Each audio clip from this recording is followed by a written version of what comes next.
So, ayun guys. Hello! Welcome back to my channel. And ngayon guys, ako ay pupunta sa DFA San Fernando para sa aking passport appointment. So, see you later.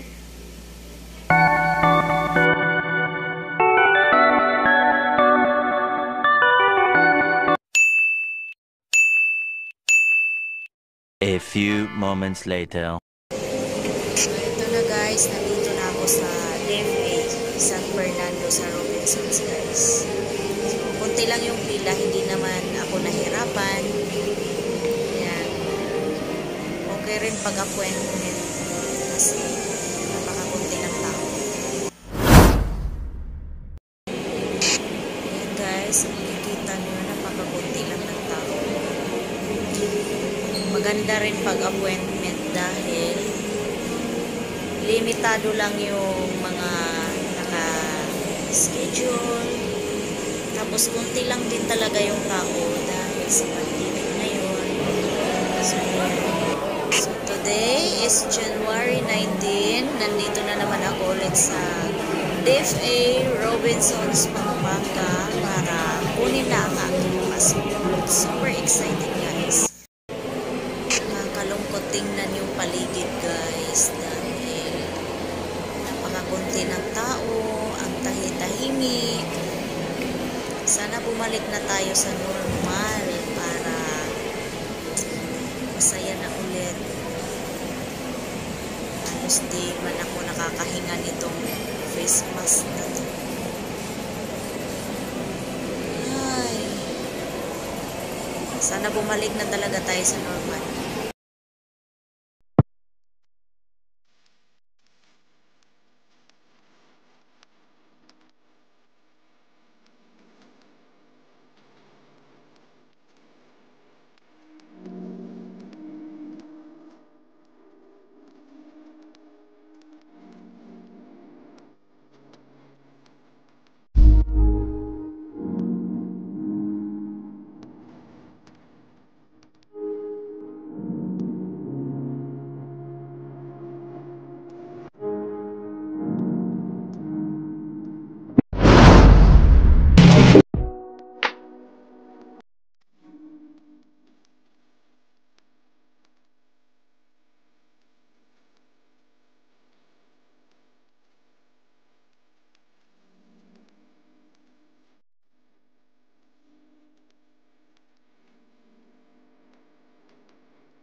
Hello guys! Andito na ako sa bahay. Galing akong San Fernando, Pampanga dahil kinuha ko na yung aking passport guys. Ito yung schedule ko para ma-release na yung aking passport. So, good news and thanks God, nandito na talaga siya guys. Ayan. Nandito na talaga siya. Yan ang aking passport. Yung sa akin guys ay lost passport to dahil nagkaroon ako ng passport 2017. Dahil nag-apply ako ng abroad, kaso hindi ako pinayagan. So hindi natuloy yung balak ko. At ngayon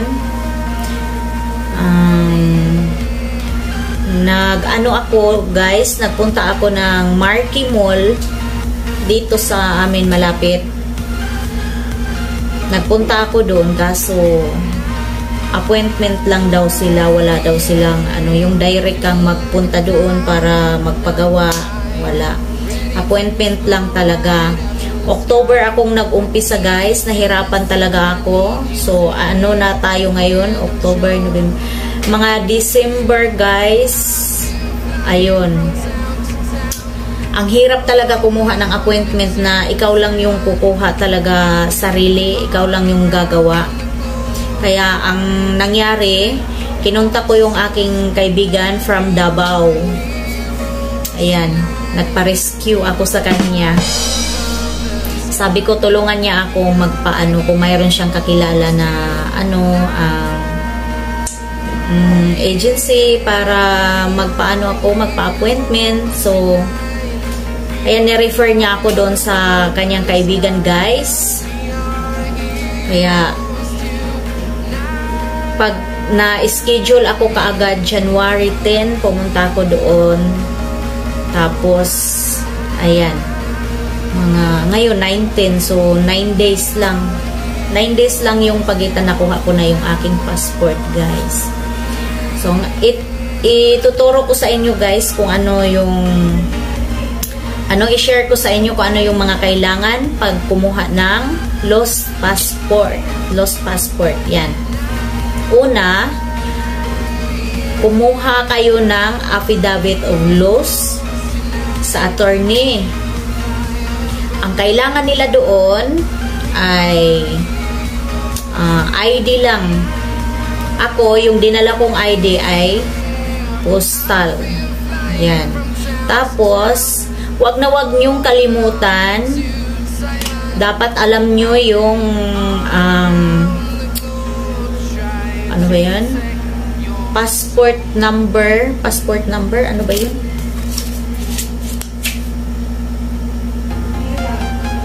Oo, passport number guys. Kailangan alam nyo yung passport number nyo.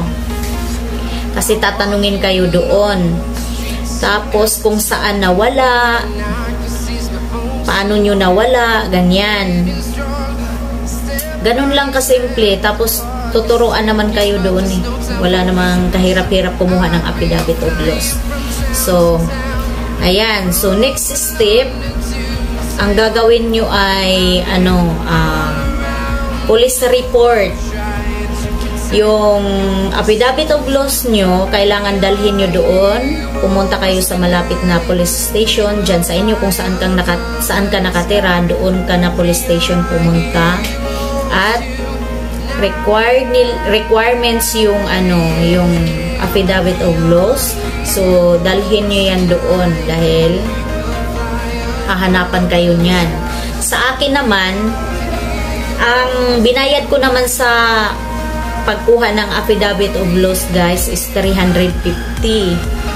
So ayun, sabi nila yung police report may bayad din, pero nung hindi ako pinabayad ng police dahil siguro dahil pandemic. Tapos kumuha ako ng passport, tinanong niya ako kung magtatrabaho ganyan. Tinanong niya ako ano trabaho ko, sabi ko wala akong trabaho, kaya siguro hindi niya ako pinabayad. Nagtanong ako sa kanya kung magkano yung bayad, pero sabi niya okay na daw, wala na, hindi na ako pinabayad guys. So ayan lang guys ang tapos sunod naman, pagpunta mo naman ng DFA, kailangan dala mo yan lahat, yung affidavit of loss mo, tapos yung police report, tapos yung kopya ng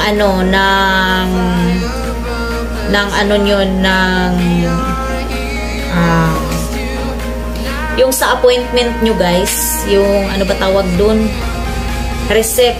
Kailangan dala nyo yan guys doon. 4 na kopya yan. Ano nyo yan, Xerox, tapos dalhin nyo yan doon. Unang dalhin nyo, affidavit of loss, police report, tapos yung kopya ng inyong appointment. Yan, ang dalhin nyo doon. Tapos, ang dinala ko lang din na ID, tulad ng sinabi ko, ano pa din, postal ID lang yung dala ko. Yun lang guys. Walang kahirap-hirap kumuha. Napakasimple lang talaga. Kaya, ayan, happy ako na may passport na ako ulit. Kaso, hindi ko alam saan ako pupunta. Pandemic, di makalipad. But, okay lang dahil, ayan o, naka-ready na siya. Ayan na guys. Meron akong passport. So, yun lang guys. At sa gustong magpa-lost passport, new applicant, renewal, ilalagay ko lang ito yung Facebook niya.